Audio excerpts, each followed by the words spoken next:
Alfonso. Alfonsas mano vardas šitame spektaklyje, o šiaip tai yra pagyvenęs žmogus. Jau su gyvenimiška kažkokia patirtim, praeitim.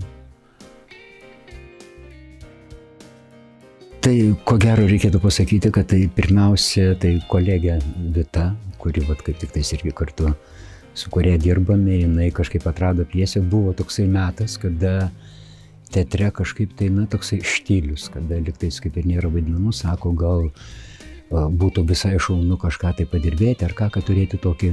Ir atnešė, ir aš ją buvau kažkada labai senai jau skaitęs, paskaičiau, sakau, žinai, įdomu, sakau, intriguoja. Gerai. Ir ten tokia istorija, žinoma, tik tai jau sutarėm, kad visą kitą kaip būtų. Sakom, pradėsime jau ir dirbėti kažką tai, ir praėjo gal savaitę laiko, režisierius užima mus. Ir taip tęsiasi, keli metai, vis prie jos norime prieiti, bet vis kažkaip tai atsiranda tai, kad arba vienas, arba kitas, arba abu kartu papuolame vėl į kažkokį tai darbą, ir kuris vyko. Žodžiu, tokie Pupos buvo tuo metu labai sėkminga, nes darbai mums pradėjo rastis ryškiau. Labai šauniai. Tikrai puiki kolegė ir kaip sakykime,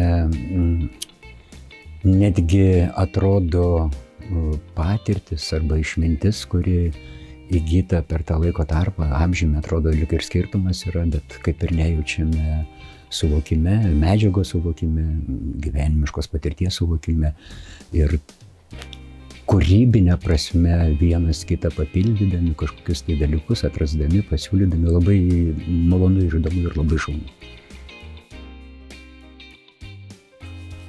Aš sakyčiau, kad turbūt smagu ir tuos vaidinti Don Juanus irgi ir visą kitą, nes turi savo visai kitą.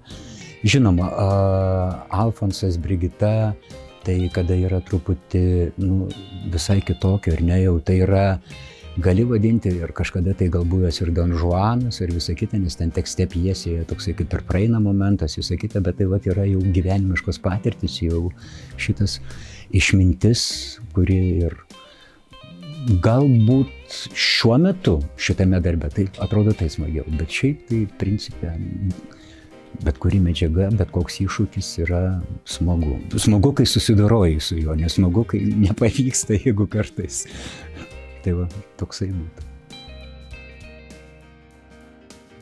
Nes iš tikrųjų tai pirma mintis tokia kyla, kad ar ne, tai turbūt vyresniam tai būtų žiūrovai ar ne, nes tai labiau atpažįstamos kažkokios tai patirtis, gyvenimiškos situacijos, bet aš manau ir jaunam žiūrovui irgi tai yra, kas gali jų laukti ateityje ir tam tikra išmintis ir galbūt kažko tai išvengti gyvenime, kai kurių klaidų, nes kaip visada, kaip yra sakoma, kad literatūra, kinas, teatras, menas, jisai turi ir tam tikrą galbūt ugdomąją veiklą. Jeigu tu žiūri betarpiškai, priimi, tai tu gali kai ką mokytis, išmokti kažko ir kažko nepadaryti ir nedaryti tam tikrų klaidų, kai kurias klaidas yra darę kai kurie herojai, kažkokie spektakliai ar dar kažkas. Tai manau, kad tai tikrai įdomu ir subrendusiam žiūrovui ir jaunam žiūrovui įdomu pasižiūrėti, o kaip ir kas gali būti ir ko galima gyvenime galbūt tikėtis ir apie tai pamastyti ir gal kažko tai išvengti.